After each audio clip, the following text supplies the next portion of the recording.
IVM।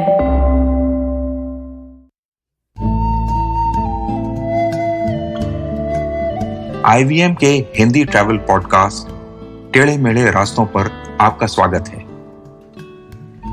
टेढ़े मेढ़े रास्ते ही क्यों? वो इसलिए कि घूमना भी तो ऐसे ही रास्तों की तरह पेचीदा और लगातार उतार चढ़ाव भरा होता है, जहां हर पल कुछ नया देखने और महसूस करने को मिलता रहता है।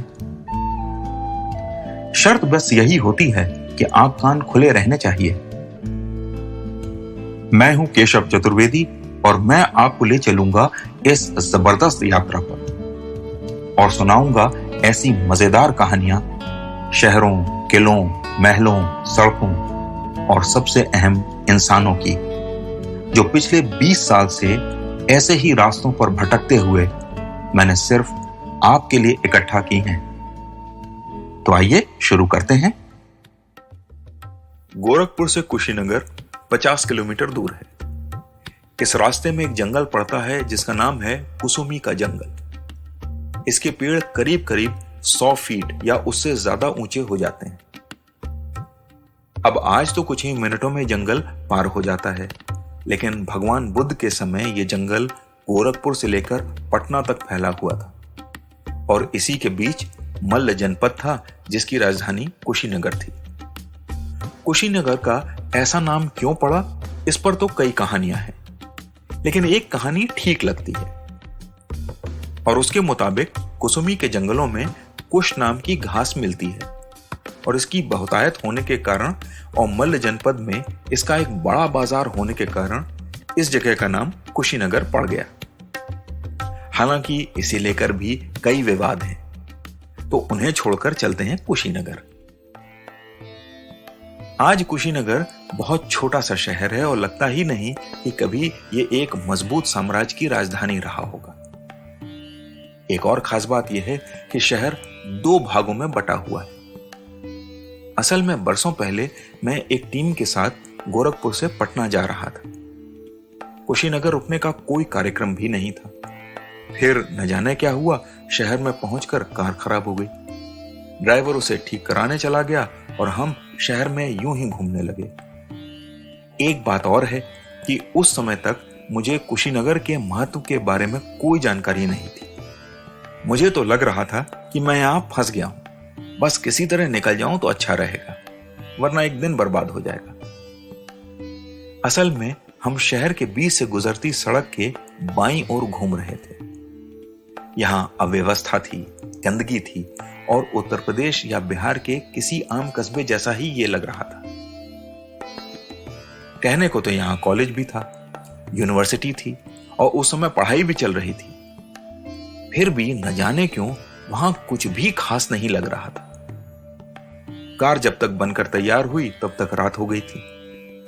ऐसे में स्थानीय लोगों ने रात के सफर से मना किया।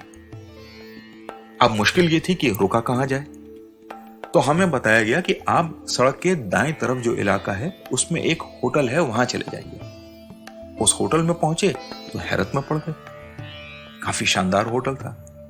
विश्वास ही नहीं हुआ कि जिस शहर को दिन में देखा है वहां ऐसा होटल भी हो सकता है। खैर, रात हो गई थी तो जल्दी सो गए और इसीलिए अगले दिन जल्दी उठ भी गए। मैं यूं ही सुबह सुबह होटल के बाहर टहलने निकल गया और फिर जो मैंने देखा तो आंखें खुली रह गईं। कुशीनगर में भगवान बुद्ध का महापरिनिर्वाण हुआ था। मतलब यहीं उन्होंने देह त्यागी थी और शहर का दायां हिस्सा उनके और बौद्ध धर्म के स्मारकों से भरा पड़ा था। महापरिनिर्वाण के मंदिर में एक 6 मीटर लंबी बलुआ पत्थर की बुद्ध की प्रतिमा थी, जिसमें वे लेटे हुए दिखाए गए हैं। ऐसी मूर्तियां आपको श्रीलंका और थाईलैंड में बहुत दिखाई देती हैं। भारत में ऐसी मूर्ति बिरले ही मिलती है और इसे ढूंढने का श्रेय जाता है कुछ अंग्रेज अफसरों को। लेकिन पुरातत्व विभाग के महानिदेशक एलेक्जेंडर कनिंघम ही वो अफसर थे जिन्होंने आखिरकार ये साबित कर दिया कि महात्मा बुद्ध का परिनिर्वाण यहीं हुआ था। मैं इस मंदिर के अंदर गया तो बुद्ध की प्रतिमा पर एक रेशमी चादर चढ़ी हुई थी। ये चादर पीले रंग की थी और बगल में कुछ धूप बत्तियां जल रही थी। मंदिर में थोड़ा समय बिता के मैं बाहर निकला तो यहां से थोड़ी दूर पर एक स्तूप भी था, जहां यह माना जाता है कि बुद्ध की अंत्येष्टि हुई थी। इस जगह को रामभर स्तूप कहते हैं और ये बस मिट्टी के एक टीले जैसा है। इसी इलाके में जापान, श्रीलंका, म्यांमार और थाईलैंड ने भी अपनी अपनी शैली में बौद्ध मंदिर बनवाए हैं। हर मंदिर एक दूसरे से अलग है और बेइंतहा खूबसूरत। सर्दियों की सुबह धुंध में ये मंदिर, स्तूप, खाली साफ सुथरी सड़कें, सुंदर पार्क और ढेर सारी हरियाली के बीच ऐसा लगा जैसे किसी सपने के शहर में आ गया हूं। लगा ही नहीं कि एक दिन पहले जिस कुशीनगर को देखा था वो इस कुशीनगर से इतना अलग था। सिर्फ कुछ मीटर चौड़ी सड़क के दोनों ओर इतना बड़ा अंतर। 3 घंटे इसी खूबसूरती में टहलते, घूमते और भटकते हुए मैं वापस होटल पहुंचा। मेरे साथी उठकर तैयार हो रहे थे। मैंने बहुत उत्साह से उन्हें अपनी खोज के बारे में बताया, लेकिन वो उदासीन ही रहे। उन्हें पटना पहुंचने की जल्दी थी, सो हम सब फौरन नाश्ता करके होटल से विदा हो गए। एक बार फिर हम शहर की उसी सड़क पर थे जिसके 2 ओर 2 बिल्कुल अलग अलग दुनिया बसी हुई थी। मेरे साथी, जिन्होंने दूसरा हिस्सा देखने की जरूरत नहीं समझी थी, वो इस बात से परेशान और नाराज थे कि उनका एक दिन खराब हो गया था। और मैं ईश्वर को धन्यवाद दे रहा था कि एक दिन पहले कार बिल्कुल सही जगह, सही कारण से खराब हुई थी। तो आज टेढ़े मेढ़े रास्तों का सफर इसी मील के पत्थर पर खत्म होता है। अगली कड़ी में फिर किस्सों के एक नए मोड़ पर मिलेंगे और वहां से नए मील के पत्थर तक साथ चलेंगे। और हाँ, अगर आपको यह पॉडकास्ट पसंद आया हो तो इसे अपने दोस्तों और परिवार वालों से शेयर जरूर कीजिए, क्योंकि घूमने का मजा तो साथ चलने में ही है।